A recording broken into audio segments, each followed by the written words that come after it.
Hello, I'm Rabbi Adam Shalom of Kol Chadash Humanistic Congregation in North Suburban Chicago. This may be the first of many messages designed to reach people who are not able to be together on Shabbat, but want inspiration, insight, and perhaps a connection to Jewish tradition.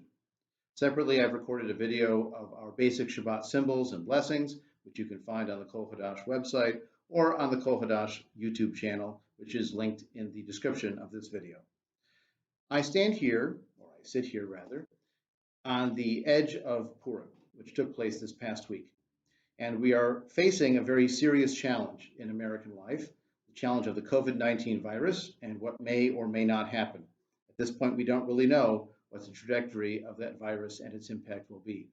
It is indeed a time of fear, a time when we are uncertain of the future and we fear great tragedy.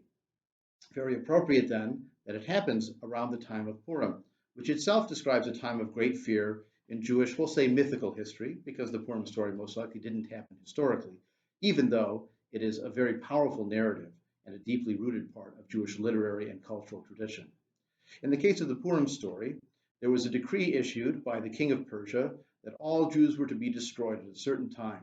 This was inspired by his malevolent and anti-Semitic is an appropriate term, advisor whose name was Haman. And at this point, if you want to boo when you hear Haman or cheer when you hear Mordecai and Esther, you're welcome to do that. That applies any time of year, not only on Purim. In this case, though, the Jews were facing a terrible disaster, and they were not sure what to do.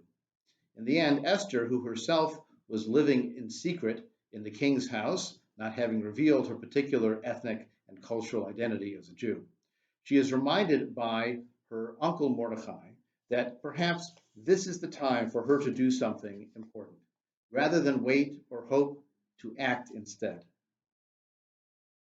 Then Mordecai told them to answer Esther, "Do not think that you will escape alone in the king's house more than all the Jews.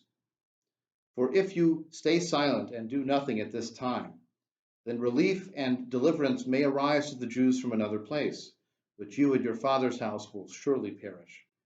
Who knows whether you did not come to the royal house for such a time as this?" We do not choose to live in exciting or challenging times like the COVID-19 period. And yet it is upon us to deal with this time, to face the reality, and to find a source of hope.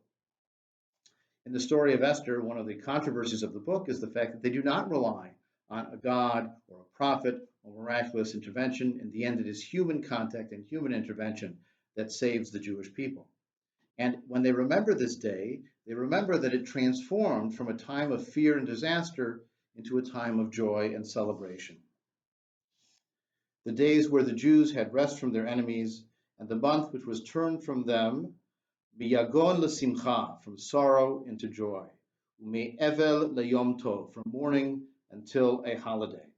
La'asot otam yamei mishteh v'simcha, to make of them days of drinking and celebration, umishloach manot ish l'reyehu, and giving of gifts, a man to his fellow, or we would say a person to their fellow, umatanot le'evyanim, and gifts to the poor as well. What more instructions do we need? We need to connect with each other.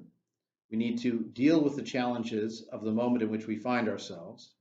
And we need to remember those around us. Now, sending physical gifts to your neighbors may not be the best idea in a time of social distancing and isolation. But making contact with your neighbors and friends and family near and far is vitally important, particularly as our social circles constrict out of necessity of making sure this virus does not spread. It is time to remember the poor with gifts to food pantries and clothing shelters.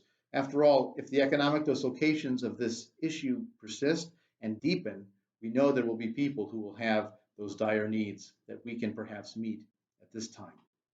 And we also know that we have the power within ourselves to reframe this moment from a moment of mourning and tragedy and sadness and fear into an opportunity of new connection, new insight, and new joy. The beginning of A Tale of Two Cities, you can read, it was the best of times, it was the worst of times. In the book of Ecclesiastes, we read, there is a time to mourn and a time to dance, a time to speak and a time to remain silent. But who decides that time? In the end, it is we who must decide. In the Torah, in the first collection of Jewish wisdom, it says, choose life. You have a choice between you. And so this is what we must choose in this time of need and fear and uncertainty. We must choose to live our lives as best we can. We must choose to connect with each other. This is an opportunity to deepen your family bonds in your nuclear family. It's an opportunity to clean house or to make connections or to start an exercise program or to read books you've always wanted to read or to find new ways to connect with family and community as we are attempting with this video series as well.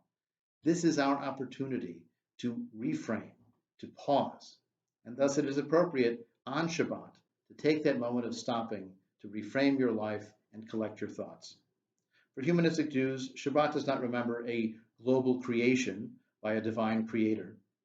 Rather, Shabbat is a Jewish invention, a time to stop and reflect, a time to consider what is most important to us, and a time to take command of our own lives, just as Mordecai and Esther do in the story of Purim. And so I wish you not only a Shabbat Shalom, but I wish you a season of joy, of celebration, of connection, of making the best of this challenging situation and finding a time to choose life over fear.